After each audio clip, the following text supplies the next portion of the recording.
Okay guys, right, so we've washed our leeks now. We've got in there, I have to put the leeks into a bigger bowl and let the water run over them and really break apart with your fingers all the bits of leek, so we get rid of all the dirt. There's nothing worse than a gritty soup, and all that you will taste that at the end. So they've nice and drained now, so I've just popped them into a little hand turn bowl that I made. Cha-ching, available for Mother's Day. And I will shamelessly plug my little business while we're going along as well. We will edit that out for the video that's going to the students. Right, next we're going to wash. We've given our little onion a quick wash, and we're just going to prepare that down. Some people will say you peel the onion whole. Within the industry, that takes a little bit of time, so we cut through. So we remove the end. That goes to your waste or your stock or your composter.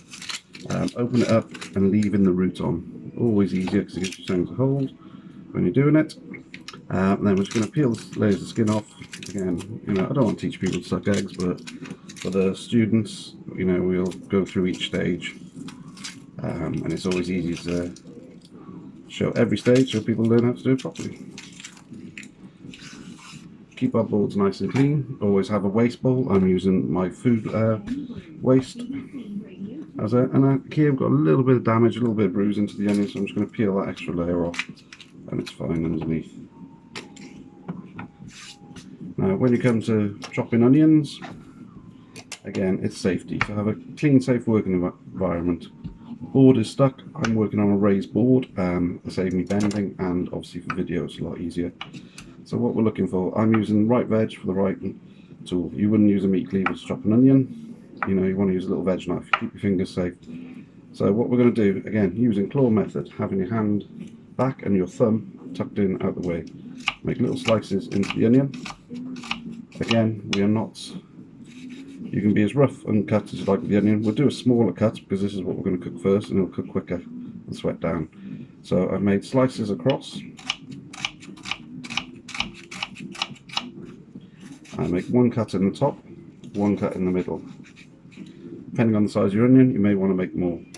Now for this, you can either use your little knife and just cut down, and this will give you a slightly bigger, we call it brunoise. This is a slightly bigger cut than brunoise. I'm going to use my slightly bigger knife because I'm more comfortable in many years, and I dread to think how many onions I've chopped in my lifetime. Quite a few. Again, your wastage should be minimal.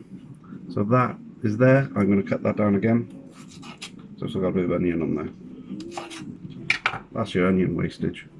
And probably that's even too much. I'll probably get told off by some of my old chefs for wasting that. So again, we're just going to do some little cuts, turn it down, get right down to your root. So again, your wastage is minimal. So there we have our little fine cut of onions. If you want to get them smaller, using your hand on the knife, you can just chop down. This is just to break up the onions and just run the knife through gently. Again, I'm wiping down my fingers, but you know, be a bit careful, especially if you're working with kids. But this is a great recipe for children because it's nice and simple, easy, and also we can show them how to cook, which importantly is what we're going to do over the next few weeks, hopefully. So that's my onion done, and we'll move on to the next stage now. I'll just move that to one side on my board.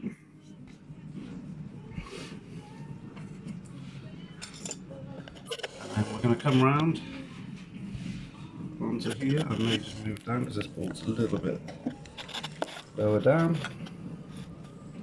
This is on one of my wooden resin boards. So I'm going to peel my potato. Some people say, do you need to peel the potato for the potato soup? Sometimes in the industry, when you're making for 30-40 portions or 300-400 portions, sometimes you won't. Again, we've washed the potato. Always wash your fruit and veg before using. I'm using the speed peeler, and we're just going to peel onto the board. You can peel into a bowl, peel into your sink. Depending how dirty your potatoes are, a lot of the days now, a lot of the veg is all pre-washed. So I'm just going to use my peeler to take off all the skin.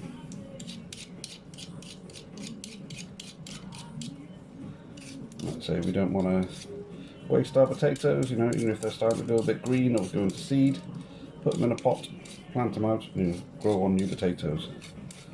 So again, we're cutting down food wastage, which is very important. So keep our area board nice and clean. And again, what we're going to do, you can cut your potato however you want. How big you cut it is how long it will take to cook.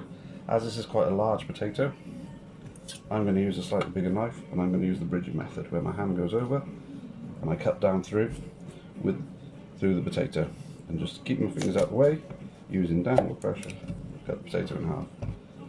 Again, same method, over, fingers are all out of the way. If the knife slips, it's going to go through the potato, not through your hand. You can do that if you were cutting chips. You cut down again, and cut, and you'd have a nice large chip. For us, for the soup, we're just going to cut it down. And again, I'm going to cut 4 at a time because I'm more confident with my knives, but depending on your skill level, and if your children are doing it, they can just do it 1 at a time. We've all got time on our hands, so it doesn't matter how long it takes. And we're just going to do a rough dice. So again, cut down. Again, you can cut the potato however you like. There's no rhyme or reason or method for this.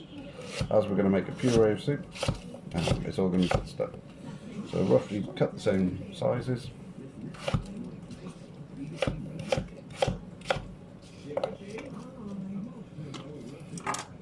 And that's your potato, and that is your prep done for your leek and potato soup. So we'll come back in a minute now. I'm just going to make a little bit of, I'm using chicken stock as I said, but you can just knock up a little bit of veg stock, any brand, any method you want. You can make a veg stock if you want, and we can cover that later. All I'm going to do is boil the kettle now, so I'll come back to you shortly.